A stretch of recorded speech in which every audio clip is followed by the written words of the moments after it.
We're here at ShiftED podcast. I'm reaching to a fellow Montrealer from TELUC University, which is our online university here in Quebec. And Valéry Psyché is an expert in AI and teaching and learning. And we're going to ask her some questions today about the transformation of our schools with AI has been happening a lot. So, Valéry, merci. Thank you for joining me today. I hope you're doing well. Yeah, thank you so much for inviting me. And yes, I'm doing pretty well, actually. Excellent. But we'll go nice and slow and have a cool conversation. Before we start, Valéry, I'd like to ask the guest, kind of just as an introduction, what were some key moments that brought you to where you are here today in education? What were some schools you went to, or people you met, or experiences you had that helped you get to where you are here today? Yeah, that's a very good question, actually. There's some very important key moments in my life. For example, I can just talk about some of them.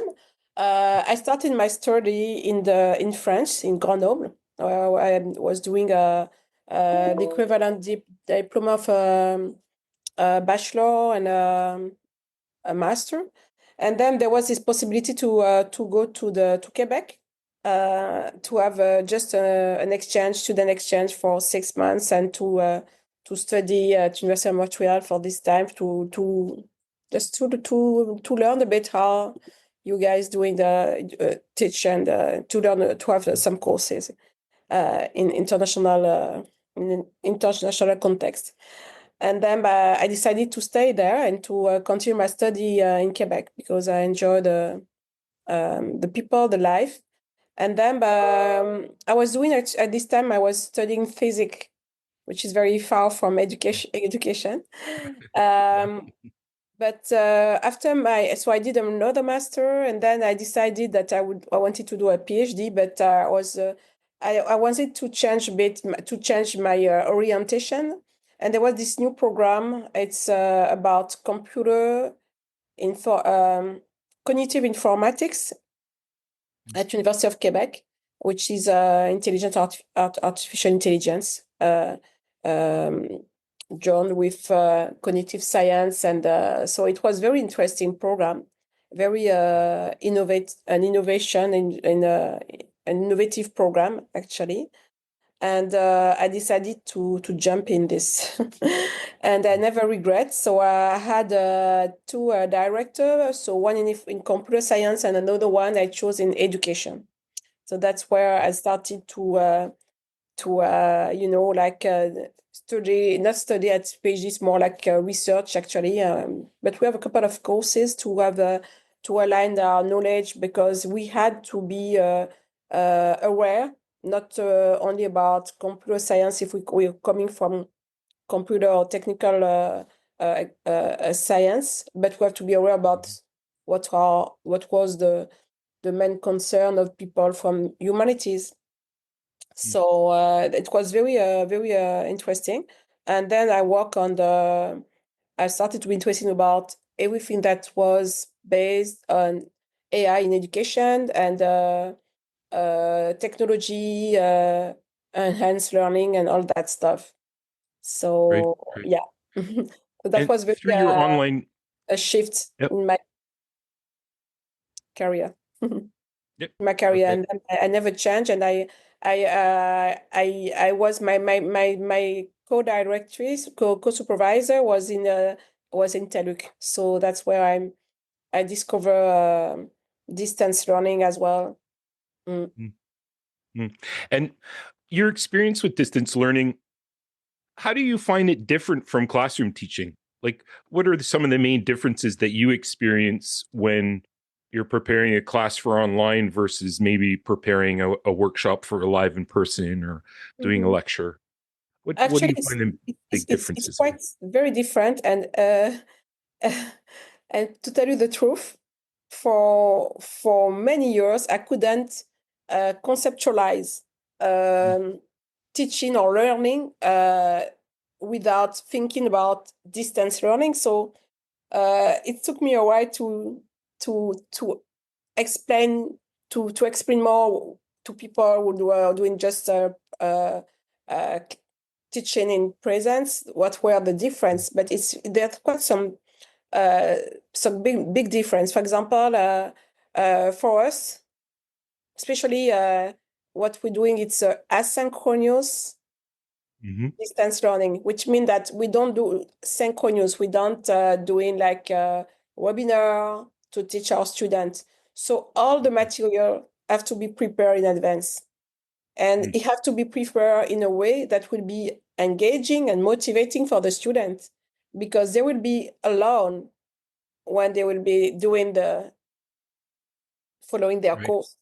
So it means for us a lot of preparation. So doing a teaching for us, it's doing learning design, and after that, when the learning design is done, so we implement it in a platform, an online platform, and then we do the same thing as people do in the classroom. So we evaluate the student, we answer their question and all that stuff. So we supervise them.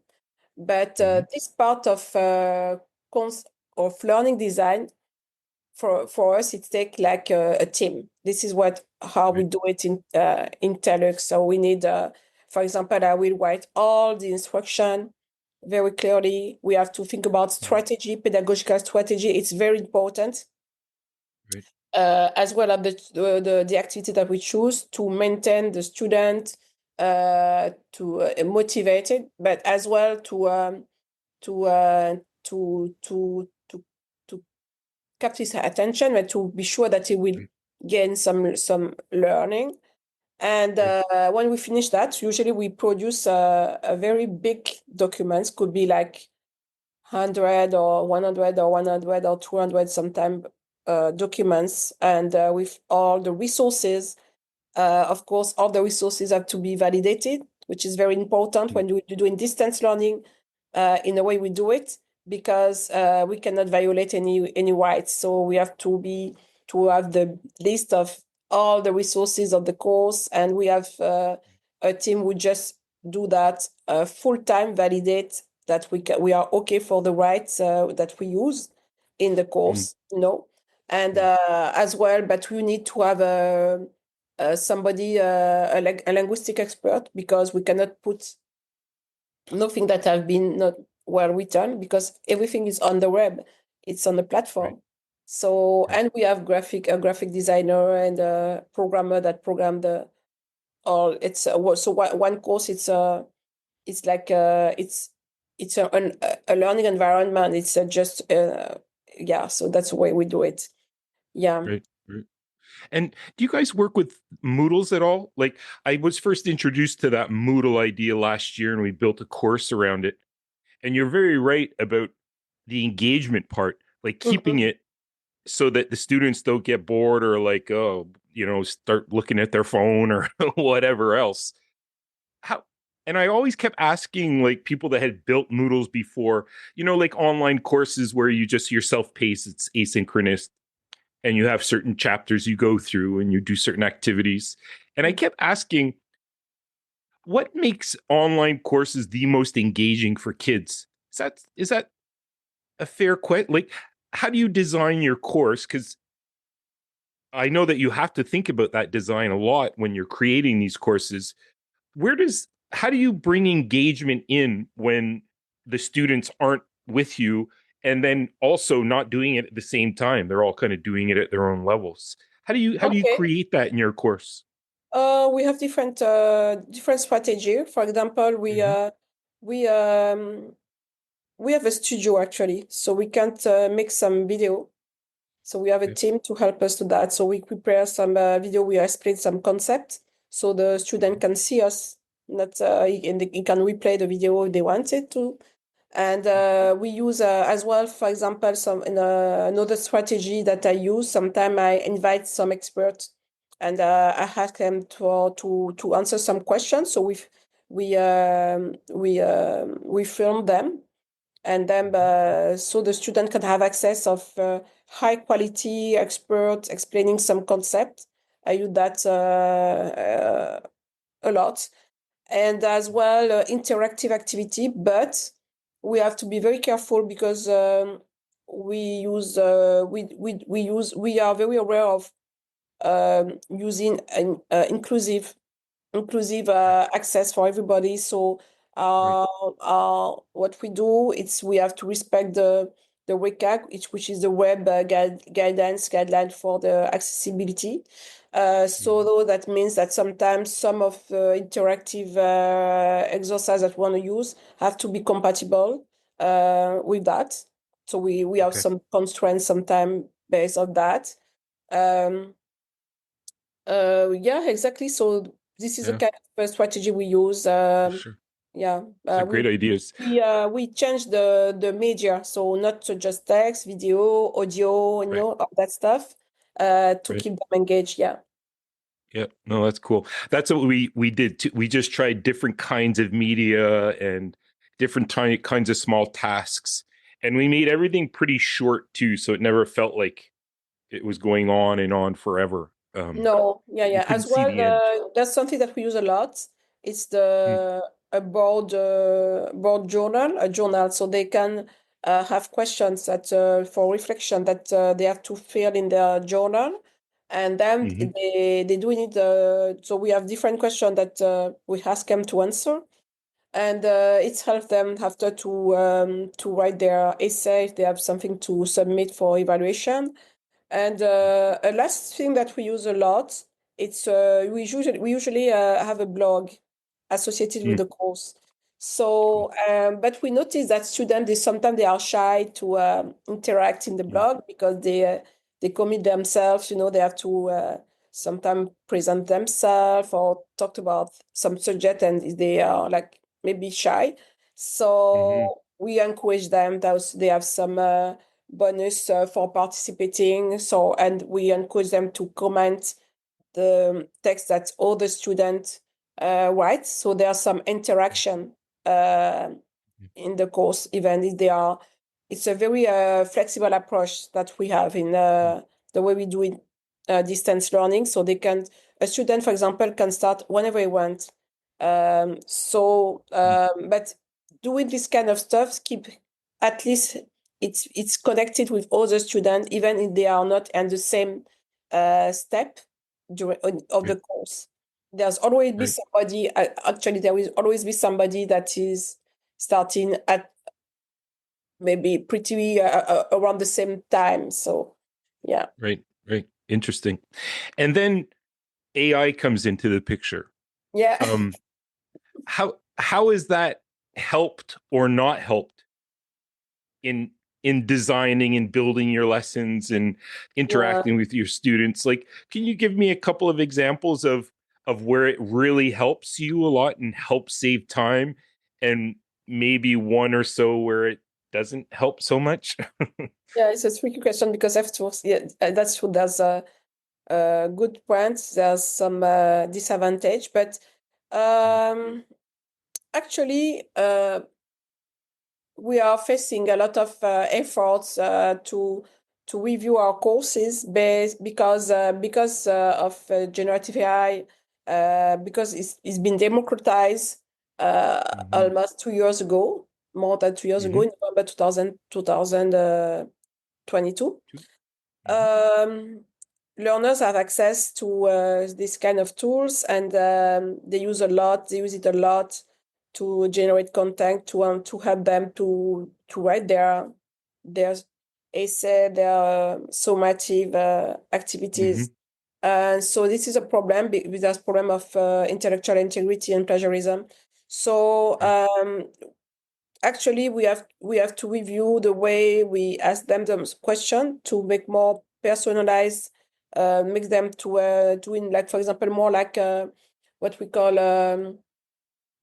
experiential learning, like Okay. Yep. called theory about. So they have to contextualize their answer based on their experience, and this kind of stuff can help, or we have to change the way, the strategy, the way we inquire them their knowledge in order to avoid plagiarism. So it's a lot. It's very demanding for the professoral team, because Right. they, like, you have to review all your courses, change the question, change the strategies, and but fortunately we have help from um, um, technological experts, techno-pedagogical Okay. experts that we have Mm-hmm. at TELUC, who help them with that, putting in place some strategy. For example, even give them information about how to use AI, what they can do, what they cannot do, like to see, to harm them, because sometimes they will use it not knowing what they can do, what they cannot do. But Right. if the rules Right. are more clear, uh, the clearer it is, the better it is for everybody. So we Mm-hmm. start to see in all the university, actually, even the ones which are not doing distance learning, they start to put some framework about Right. the acceptable use of AI, or what is not Mm-hmm. acceptable. Yeah, I cannot say that it will help me. It could help me, actually, but I don't use it a lot like this. But I know some teachers who will use it to help them doing a planning of their teaching, or to be inspired Right. with some ideas. And that's Mm-hmm. what give me the ideas of developing a research. So I develop, actually, a tools that is called Mm-hmm. Wikipedia. And this tool it have an instructional design, a learning design scenario implemented, and with AI assisted. So the teacher who don't know, uh, we did a really to be followed to be followed to do this planning. It could use this tool, for example, to write his scenario, his Okay. planning is teaching lesson. So Right. it's very useful. We use it. We test a lot with different contexts, actually, Mm-hmm. in Quebec, and as well in the West Indies, to see how it can be used in different contexts. And we implemented some prompts to help. So we have 9 or 10 prompts implemented. So we control the prompt. So that's Okay. help. Don't the teacher don't need to write a prompt, because it's a challenge for them, right? To like prompting Mm-hmm. engineer. It's something new. Not everybody knows how to do it, and Right. so we and they can, after that, they can do in a follow up. So there's a prompt implemented for each part. For example, the part when they have to describe the general information, or the pedagogical information, or the learning objectives, or all that stuff. So there are different Mm-hmm. prompts. And if they are not satisfied with the answer, they can make a follow-up inside the Okay. tools. So this is one tool that could be helpful for teachers, to help them to build their teaching courses. Right. I Right. have another research which is more like oriented to the learner. So we implemented a chatbot Mm. um, in a MOOC. So MOOC are it's distance learning courses, but they are not credited. So there's no supervision of teacher Mm. in the MOOC. Mm. So the MOOC is free, but it's not credited. So the people, they register, and they have to follow the activities by themselves, but they don't have nobody to talk to if they have a problem, or they have a question. At the beginning, we had some forum, but without we when we stop moderate the forum, because it takes a lot of resources to moderate the forum for For more sure. people, to Yeah. can have like thousands of people, which is we realized that it was not possible to moderate anymore the forum. And when we stopped that, So there was no more interaction, even between two teachers, two Hmm. learners, for example, I would say. So what we did, we tested a chatbot, AI chatbot, but as you know, uh, chatbots, sometimes they give false information, so it's not very useful for students. So what we did, we integrated some technology inside to control the way he behave and to control the way he answer. So there's a different way to do that, and we have And so tested. that's a personalized tutor, basically, what you were building. Like, so if a Yeah, student felt I they see. weren't getting it, they could ask more questions. Yeah. I see it like more a learning companion. Uh, Mm. because a tutor, intelligent tutor, yes, sometimes they call it people associate ChatGPT as a tutor, but it's not an intelligent tutor. If you know about Right. the technology of intelligent tutoring system, you would understand that ChatGPT far from an intelligent tutor.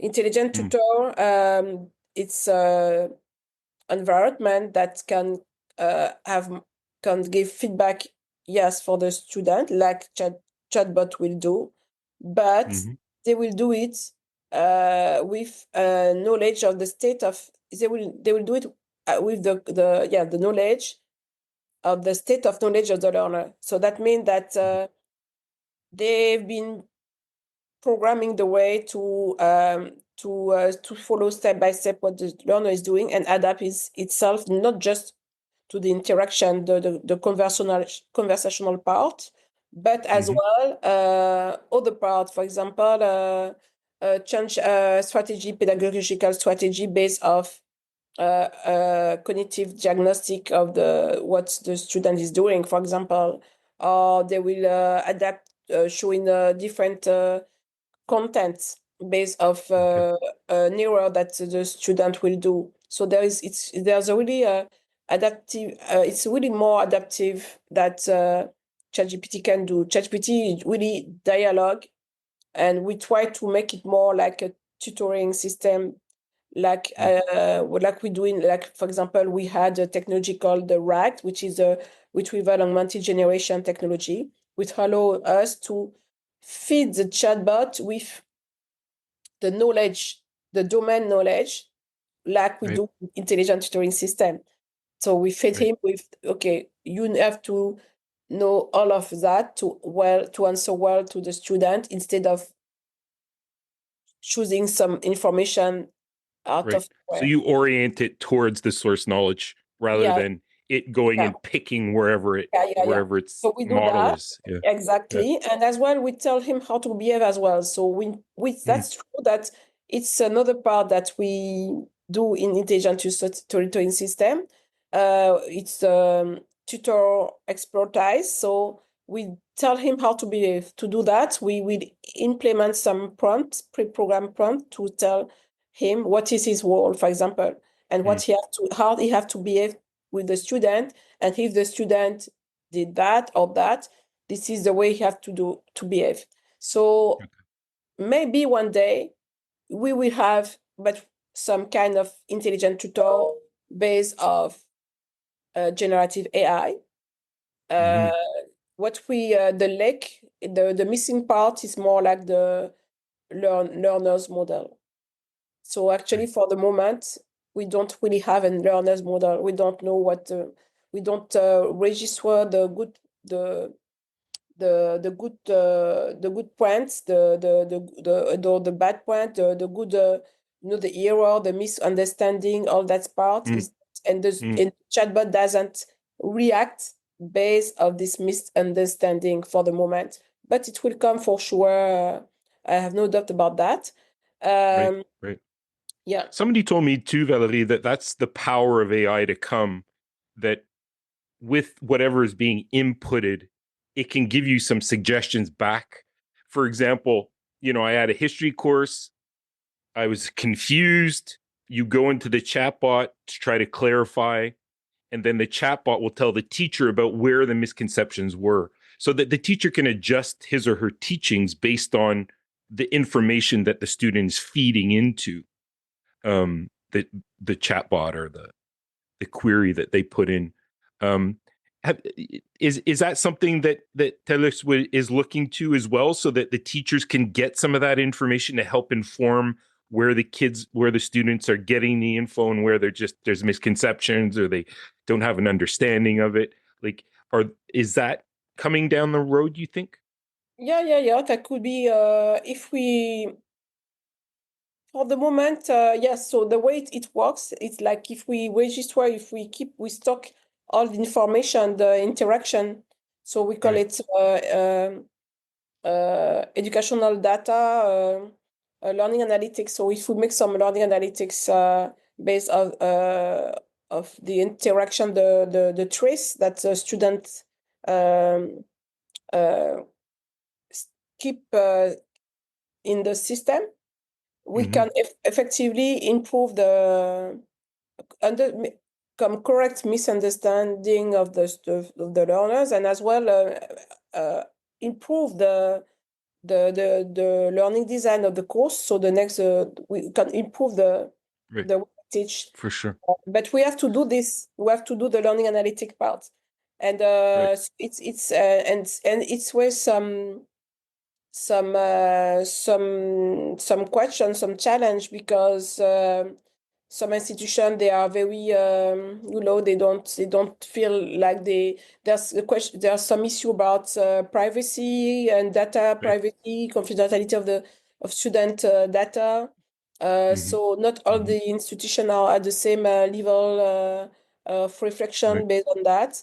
So, Mm. but it would be very helpful if we are more like a standardized way to anonymize the data and to use them Yeah. in order to improve the course, but Mm-hmm. as well to Mm-hmm. have more information to overcome dropout and all that stuff. Right. Yeah. Absolutely. All that information is so helpful. If it's there too and you can have access. But like you said, privacy issues are still kind of, and we're kind of in the youth sector as well. So there's age limits on who can have access and who can't. Um, where do you see this AI going down the road? Like, if you had a magic ball that you could look through, where do you think we're headed with AI in education? Oh, there's this ongoing research since many years. AI in education is not new. It's Mm-hmm. there's AI education. There's a society, international society, very active in research, and so there's different orientation. But so what is going to people are, for example. I just evaluating some article yesterday about for one of the conference, and there was, for example, people they are interested about how to use AI to generate, for example, this diagram for to help in mathematics, for example, to translate some situation, so a mathematics Mm-hmm. situation, an exercise, and Mm-hmm. to make some visualization to help the student understand some concept, for example. Right. Right. That's cool. Other example would be like how can AI can help with dyslexia, people with dyslexia. For Mm. example, if generative AI could help to maybe to have some framework to to to cover to this kind of special needs with Mhm, some tools mhm, that can be used to generate some activities that are more helpful for people with special needs. Another mm, example that I had, yeah, so I don't have all in mind. I have, mhm. but anyway, so that's kind of I example. like your differentiation, though. I think that that whole thing that we have within education, where kids are all learning at different levels, it seems like AI can kind of level that playing field a little bit, where you can adjust certain things for certain students, but they're all still learning the same stuff. Yeah, it's what we call the adaptive learning. Hmm. So the tools is adapt to the need, to the different Right. need. So usually this is what that we can do with artificial intelligence in education to build some kind of system that can, based off the misunderstanding of the student, can provide different kind of exercise or a different path as well. So maybe the rhythm is too quick, so Mm, uh, to make it more slow, or to show a lesson that when it's needed because it doesn't understand the concept, or to give an exercise that is more like the same kind of exercise, same level, but with another example, another explanation, another way to about this concept, and so that mhm, the student could understand, or to make it more contextualized based of where the person come from, what we call a mm, context aware system, or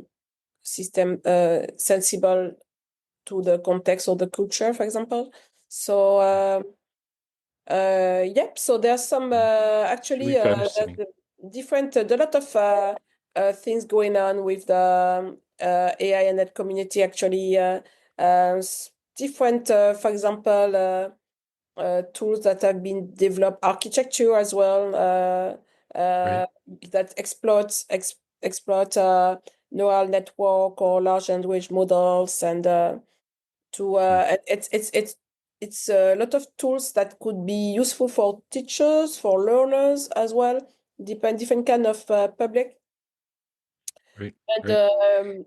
yeah, so I think there's another shift. I think it's an educational shift. I think with AI, generative AI, that will come. We will see that there's a shift. Like we cannot teach the same way, Mm, and there's mm, over hyper use of AI by the student, and the way you use it, sometimes they will lose knowledge or not acquire some competencies. So mm, there will be there's a shift going on, uh, that I think that will address more like integrated generative AI right. in the Right. teaching. That means to show the student how to use it well, Hmm. uh, to make to learn things, or to make Hmm. exercise, to instead of don't let them use it, and they will just copy paste and don't learn anything. So Yeah, exactly. yeah. Exactly.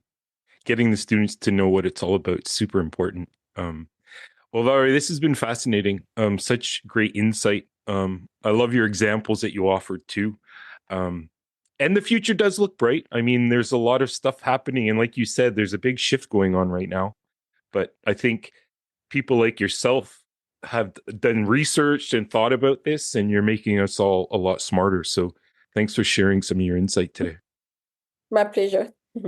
It was great talking to you, and have yourself a great day. Thank you, Chris. Bye bye. Bye bye.